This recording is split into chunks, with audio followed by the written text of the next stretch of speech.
ये नवरात्रि के पहले दिन। और दोस्तों ये वह तिथि है जो आश्विन माह मास में पड़ने वाली सबसे बड़ी तिथि शारदीय नवरात्रि है और इसका बहुत ही बड़ा और विशेष महत्व होता है। साल 2025 में शारदीय नवरात्रि इस बार 9 नहीं बल्कि पूरे 10 दिनों की होंगी, क्योंकि इस बार एक तिथि की वृद्धि हो रही है। हर साल आश्विन महीने के शुक्ल पक्ष की प्रतिपदा तिथि से शारदीय नवरात्रि प्रारंभ होती है, जिसका समापन विजयदशमी के दिन कलश विसर्जन के साथ ही होता है।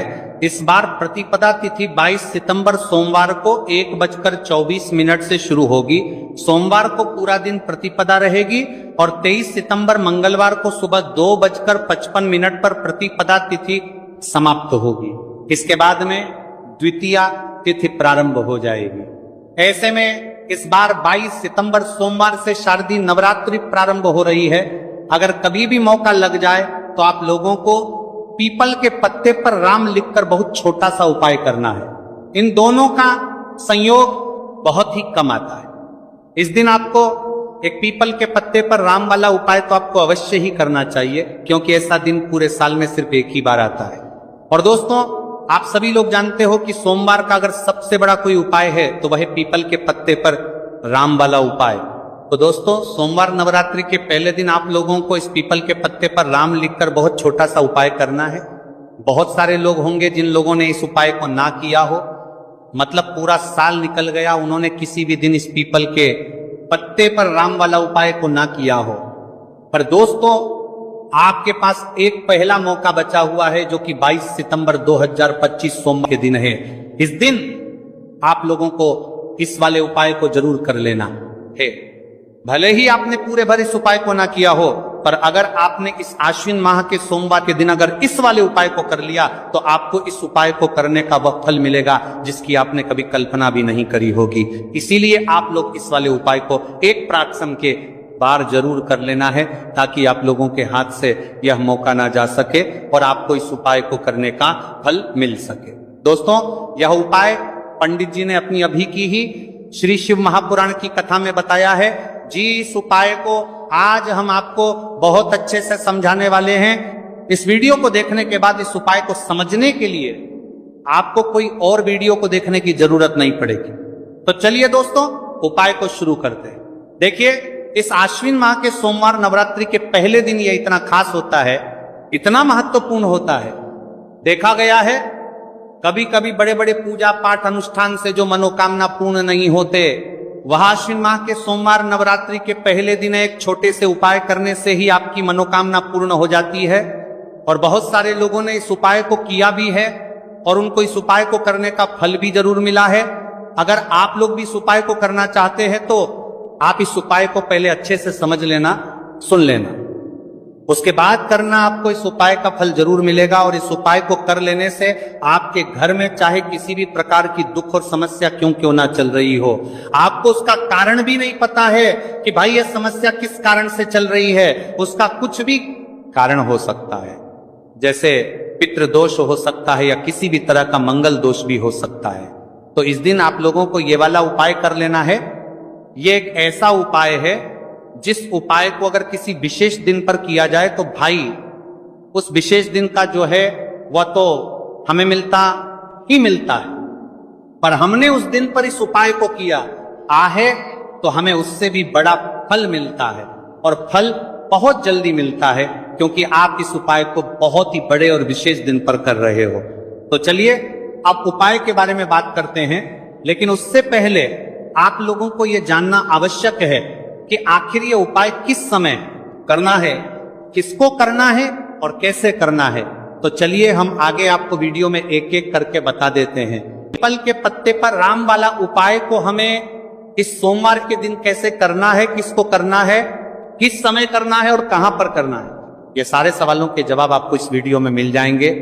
और जो ये वीडियो देखेगा भाई उसको पीपल के पत्ते पर राम वाला उपाय जरूर करना चाहिए, क्योंकि इस दिन पीपल के पत्ते का भी बहुत ही बड़ा और विशेष महत्व होता है। पीपल के पत्ते पर राम वाला उपाय की तो ये सोने पर सुहागा वाली बात हो जाती है, और ये एक बहुत ही बड़ा उपाय हो जाता है इस सोमवार का। तो अब दोस्तों इस पीपल के पत्ते पर राम वाला उपाय को आखिर करना किसको है, सबसे पहले हम लोग वो बात जान लेते हैं तो देखो, घर की जो बड़ी माताएं बहनें होती हैं, उन माताओं बहनों में से कोई भी एक बड़ी माता बहन इस वाले उपाय को कर सकती है। और दोस्तों, अगर आप चाहे तो अपने घर में से सभी सदस्यों को भी इस उपाय को करवा सकती हैं। अगर किसी व्यक्ति की खुद की कोई मनोकामना है, खुद की कोई दुख और परेशानी है जो कि वह अपने लिए ही करना चाहता है, इस वाले उपाय को तो वह खुद अपने लिए भी कर सकता है। बाकी अगर कोई घर में से ऐसा है जो कि अपने पूरे घर परिवार की सुख और शांति के लिए ये वाला उपाय करना चाहता, तो भाई वो भी कर सकता है, उसमें भी कोई दिक्कत वाली बात नहीं है। कहने का मतलब यह है कि इस उपाय को हर एक सदस्य भी कर सकता है, और पूरे घर परिवार के सदस्य के लिए घर की बड़ी माताओं बहनों में से कोई एक माता बहन भी कर सकता है। माताएं बहनें अगर घर में उपस्थित ना हो या वह ये वाला उपाय ना कर पा रही हो, तो फिर घर का कोई बड़ा सदस्य भी इस पीपल के पत्ते पर राम वाला उपाय को कर सकता है, चाहे फिर वह पुरुष ही क्यों ना हो, उसमें कोई भी दिक्कत वाली बात नहीं है। उसके बाद सदस्य भी पत्ते पर राम वाला उपाय को कर सकता है। बाद में दोस्तों, जो अगला प्रश्न निकल कर आता है वह यह आता है इस उपाय को लेकर कि आखिर इस उपाय को हमें किस समय करना है, सुबह के समय करना है कि शाम के समय करना है। तो देखो, इस वाले उपाय को आप लोग सुबह के समय भी कर सकते हो और शाम के समय प्रदोष काल में भी कर सकते हो। अब अगर आप पूछो कि भाई साहब सबसे उत्तम समय कौन रहेगा इस पीपल के पत्ते पर राम वाला उपाय को करने का, तो हम आपसे बस यही कहेंगे कि इस उपाय को आप सुबह के समय करेंगे तो ज्यादा बेहतर होगा। बाकी अगर प्रदोष काल शाम के समय भी करेंगे तो भी अच्छा होगा, उसमें कोई भी दिक्कत वाली बात नहीं है। तो देखो, सुबह जितनी जल्दी हो सके आप उपाय को करने की कोशिश करना। बाकी अगर किसी कारणवश लेट भी हो जाओ, थोड़ी देर भी हो आए, तो 10 या 11 बजे तक भी आप उपाय कर लेना, पर 12 बजे से ज्यादा देरी ना हो, ठीक है, इस बात का ध्यान रखना। उसके बाद में दोस्तों, अगर शाम के समय प्रदोष काल की बात करें, प्रदोष काल का जो समय है होता है वह शाम के 6 बजे से शुरू हो जाता है। मतलब शाम के 6 बजे से लेकर 7 बजे के बीच का जो समय होता है, ये समय प्रदोष काल का समय होता है। तो आप इस उपाय को 7 या 8 बजे के बीच में भी कर सकते हो।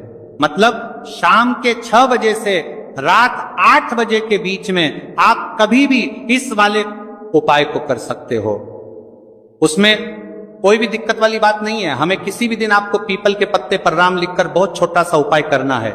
ऐसा समझ लीजिए, जितने भी आपके शत्रु हैं, जो भी आपके विरोधी हैं, दुश्मन हैं, जो आपको हर तरफ से परेशान कर रहे हैं, अब उन शत्रुओं की अकड़ निकलेगी। शत्रु का किया कराया भी तुरंत हट जाएगा जब सोमवार में आप इस छोटे से उपाय को करेंगे। तो देखिए, आज की वीडियो विशेषकर उन लोगों के लिए ही है जो अपने जीवन में शत्रुओं से और दुश्मन से बहुत ज्यादा परेशान हो चुके हैं। देखिए, जगत जननी मां जगदम्बा का हम सोमवार में पूजन करते हैं और उनसे जुड़े हुए उपाय करते हैं। साथ ही साथ आपको बता दें कि सोमवार में संकट मोचन हनुमान जी का पूजन करने से और उनसे जुड़े हुए कुछ उपाय करने से जीवन के बड़े से बड़े कष्ट भी क्षण भर में दूर हो जाते हैं। तब बहुत कम समय में आपके शत्रु और आपके विरोधी आपके जीवन से दूर हो जाएंगे।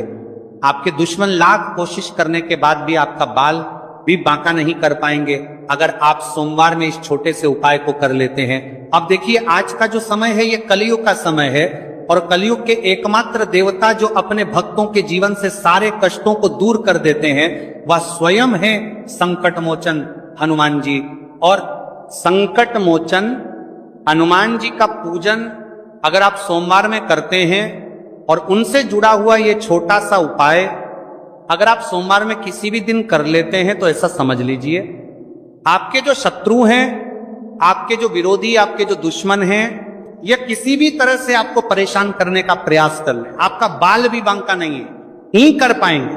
दूसरी चीज, अगर आपके शत्रु ने आपके ऊपर कोई भी तंत्र मंत्र करवा रखा है, कोई भी जादू टोना, कोई भी ब्लैक मैजिक आपके ऊपर करवा दिया है या करवाने का प्रयास कर रहे हैं, ऐसा समझ लीजिए वो किया कराया आप तक पहुंचेगा ही नहीं। और अगर आप तक पहुंच गया है कोई भी ब्लैक मैजिक, तुरंत हट जाएगा जब आप इस छोटे से उपाय को सोमवार में करेंगे। देखिए, उपाय छोटा है लेकिन बहुत महादिव्य चमत्कारी है।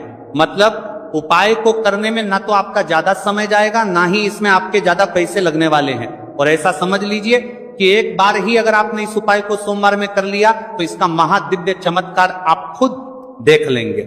तो सोमवार के जो 9 दिन होते हैं ये बहुत ही सिद्ध दिन होते हैं। मतलब सोमवार के दिनों में 9 माता रानी हमारे घरों में आती हैं, अपने भक्तों के जीवन से कष्टों को दूर करती हैं। साथ ही साथ आपको बता दें कि सोमवार के टाइम पर जब भी आप संकट मोचन हनुमान जी के उपाय करते हैं तो मां दुर्गा की आपको असीम और विशेष कृपा मिलती है। मां दुर्गा आपसे बहुत जल्दी प्रसन्न होती हैं और आपके सारे संकटों को वह दूर कर देती है। तो पीपल के पत्ते में और पीपल के पेड़ में होता है। देवी देवताओं का वास पीपल के पेड़ में श्री हरि विष्णु साक्षात मां लक्ष्मी वास करती हैं। पीपल के देव में हमारे पितरों का वास होता है। पीपल का जो पेड़ होता है इसका पूजन करने से शनिदेव की कृपा, उनका आशीर्वाद मिलता है। और पीपल का पत्ता जो है इसका उपाय सोमवार में करने से व्यक्ति के जीवन से बड़े संकट और कष्ट दूर हो जाते हैं, जिसमें कि शत्रु और आपके दुश्मन जो हैं ये पूरी तरह परास्त हो जाएंगे, चारों खाने चित हो जाएंगे और कभी भी आपका कुछ नहीं बिगाड़ पाएंगे। अगर ये उपाय आप करते हैं तो देखिए ये उपाय स्त्रियां भी कर सकती हैं, पुरुष भी कर सकते हैं। किसी भी दिन आप करते हैं भी इस उपाय को कर सकते हैं, ठीक है ना। इसमें दिन आपको नहीं देखना है कि किस दिन करें, जिस दिन आप चाहा उस दिन इस उपाय को आप कर सकते हैं। तो सोमवार के दिन आपको पीपल का पत्ता तोड़ना नहीं है, उससे एक दिन पहले ही तोड़कर आप पीपल का पत्ता ले आ, या गिरा हुआ जो पत्ता होता है पीपल का वो आप ले लें, ठीक है ना। बस इस चीज का आपको ध्यान रखना है कि सोमवार के दिन पीपल के पेड़ से कोई भी पत्ता हम नहीं तोड़ते। इस चीज का आपको विशेष ध्यान रखना है। तो आपको लेना है पीपल का एक पत्ता और शुद्ध जल से उसे साफ कर लेंगे पहले, जिससे कि धूल मिट्टी अगर पीपल के पत्ते पर हो तो वो हट जाए। फिर गंगा जल का थोड़ा सा छिड़काव यानी थोड़ी सी छींटे आपको इस पीपल के पत्ते पर मारनी है और इस पीपल के पत्ते को फिर कपड़े से पोंछकर आपको साफ कर लेना है, बिल्कुल सुखा लेना है। अब आपको लेना है थोड़ा सा सिंदूर, जो केसरिया वाला सिंदूर आता है जो हम संकट मोचन हनुमान जी को चढ़ाते हैं, वह केसरिया सिंदूर आपको लेना है। थोड़ा सा जल डाल के इसे गीला कर लेंगे और इसी सिंदूर से इस पीपल के पत्ते पर आपको भगवान राम का नाम लिखना है। अब किससे लिखेंगे? माचिस की तीली ले सकते हैं, उससे लिख सकते हैं। किसी भी तरह से आपको भगवान राम का नाम इस पीपल के पत्ते पर लिखना है। लिख लिया, एक आपको चमेली के तेल का या सरसों के तेल का दीपक तैयार करना है और एक कोई भी आपको लेनी है मिठाई में। यहां पर आप बूंदी का प्रसाद ले सकते हैं, बेसन का लड्डू ले सकते हैं और अगर आप इमरती ले लेते हैं तो ये और भी उत्तम है। देखिए इमरती का जो भोग होता है ये संकट मोचन हनुमान जी को बहुत ज्यादा प्रिय है। अब ये सारी चीजें लेकर आपको जाना है संकट मोचन हनुमान जी के मंदिर में। तो देखिए सबसे पहले आपको संकट मोचन हनुमान जी के सामने ये दीप प्रज्वलित करना है जो आप लेकर के गए हैं। आपने चमेली के तेल का दीपक तैयार करा है या सरसों के तेल का? सबसे पहले दीपक आप जला देंगे और दीप जलाने के बाद आपको जो पीपल का पत्ता आप लेकर के गए थे वह पत्ता आपको संकट मोचन हनुमान जी को अर्पित करना है, वहां चढ़ाना है। और जो भी भोग में आप लेकर के गए हैं, चाहे आपने बेसन के लड्डू लिए, बूंदी का प्रसाद लिया या फिर इमरती, जो भी कुछ आपने लिया है उसका भोग लगाना है और संकट मोचन हनुमान जी से आपको प्रार्थना करनी है कि हे जगत का कल्याण करने वाले संकट मोचन हनुमान जी, संकटों को हरने वाले, मेरे जीवन से शत्रु और दुश्मनों को भी दूर कर दीजिए। शत्रु का किया कराया तंत्र मंत्र सब कुछ हट जाए, ऐसी कृपा मुझ पर कीजिए। इस तरह से आपको प्रार्थना करनी है और 108 बार जय श्री राम, जय सीताराम, जय श्री राम, जय सीताराम, जय श्री राम, जय सीताराम, इस तरह से आपको जयकारा लगाना है। क्योंकि भगवान राम का नाम संकट मोचन हनुमान जी को सबसे ज्यादा प्रिय है, तो जयकारा लगा देंगे। और देखिए अगर एक बार हनुमान चालीसा पढ़ पाए तो आप एक बार हनुमान चालीसा ऐसा जरूर पढ़ें, ठीक है ना। ज्यादा बार नहीं तो एक बार जरूर पढ़ें। जयकारा तो आपको बिल्कुल से लगाना है और इस छोटे से उपाय को किसी भी दिन कर लीजिए, सुबह कर लीजिए, शाम को कर लीजिए और किसी भी दिन। जैसे सोमवार की तिथि जो होती है ना, ये बहुत बड़ी होती है, आप उस दिन भी इस उपाय को कर सकते हैं, जरूर से करें। शत्रुओं और दुश्मन आपके जो विरोधी हैं ये पूरी तरह चारों खाने चित हो जाएंगे और आपका बाल भी वहां का नहीं कर पाएंगे। तो देखिए इस उपाय को आप 9 दिन भी कर सकते हैं, 2-3 बार भी कर सकते हैं। अगर आप ज्यादा बार नहीं कर पा रहे हैं तो एक बार आपको इस उपाय को जरूर से करना चाहिए।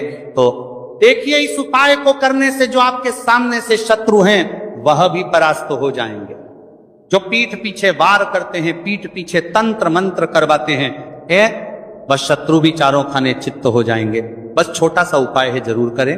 तो देखिए अब बात कर लेते हैं अपने एक बहुत छोटे से उपाय की, जिसे सोमवार में करने से आपकी हर मनोकामना पूरी हो जाती है। यह उपाय आप अपने घर पर ही कर सकते हैं, कहीं जाने की आवश्यकता नहीं है। कोई भी ऐसी विश जो बहुत लंबे समय से अधूरी है, पूरी नहीं हो रही है, या धन को लेकर आप बहुत परेशान हैं, या घर में संकट कष्ट बहुत आते हैं, बीमारियां बहुत आती हैं, तो एक लाल पुष्प जैसे कि गुलाब का फूल भी लाल होता है, आप जरूर से अपने घर के मंदिर में मां दुर्गा को अर्पित करें और एक देसी घी का दीपक लाल बाती का जलाकर मां का पूजन करें। सोमवार में अगर लाल रंग से जुड़ा हुआ ये उपाय आप करते हैं, आपकी सारी मनोरथ, सारी मनोकामनाएं मां पूरा कर देंगी, क्योंकि लाल रंग मां दुर्गा को बहुत प्रिय है। लाल पुष्प और लाल रंग की बाती का दीपक आपकी बड़ी से बड़ी मनोकामना को भी पूरा कर देगा। सोमवार में यह उपाय आप किसी भी दिन कर सकते हैं। दूसरे उपाय की हल्दी वाला जल आपको अपने घर में किस जगह पर डालना है और उपाय को कैसे करना है और कैसे ये हल्दी वाला जलते आश्विन माह का सोमवार एकादशी के दिन जब आप अपने घर में डालते हैं, छीनते हैं, उपाय को करते हैं, तो सीधे सीधे मां लक्ष्मी आपसे प्रसन्न होकर आपके घर में आती हैं और श्री हरि विष्णु के साथ आती हैं। स्थिर लक्ष्मी का आपके घर में वास होता है। कहने का मतलब है कि फिर कभी भी मां लक्ष्मी आपके घर को छोड़कर नहीं जाती है। जो लोग कहते हैं कि हमारे घर में धन तो आता है लेकिन चला जाता है लेकिन फिजूल खर्ची बहुत है। धन तो घर में आता है लेकिन तिजोरी कभी धन से भरी नहीं रहती है, खाली हो जाती है। तो 90% लोग ऐसे होते हैं जिनके जीवन में यह समस्या होती है कि हमारे घर में स्थिर लक्ष्मी का वास नहीं है। देखिए हम सभी चाहते हैं ना कि मती और बासमी और बासमी और बासमी और बासमी और बासमी और बासमी और बासमी और बासमी और बासमी और बासमी और बासमी और बासमी और बासमी और हाँ, लक्ष्मी और श्री हरि विष्णु हमेशा हमारे घर में रहे, उनका आशीर्वाद बना रहे। हम हमारे जीवन के जितने भी दुख हैं उनका सामना जो है बहुत आसानी से कर सके। देखिए जब व्यक्ति के पास पैसा नहीं होता है ना, तो वो बहुत सारे कष्ट दुख उसके जीवन में जब आते हैं उनका सामना भी नहीं कर पाता है, और जब उसका आर्थिक पक्ष मजबूत होता है तो बहुत सारी समस्याएं उसे अपने जीवन में जो आती हैं वह छोटी लगती हैं। लेकिन अगर पैसा भी पास नहीं है तो छोटी छोटी प्रॉब्लम्स और छोटी छोटी चीजें जो कौन सकता है कुछ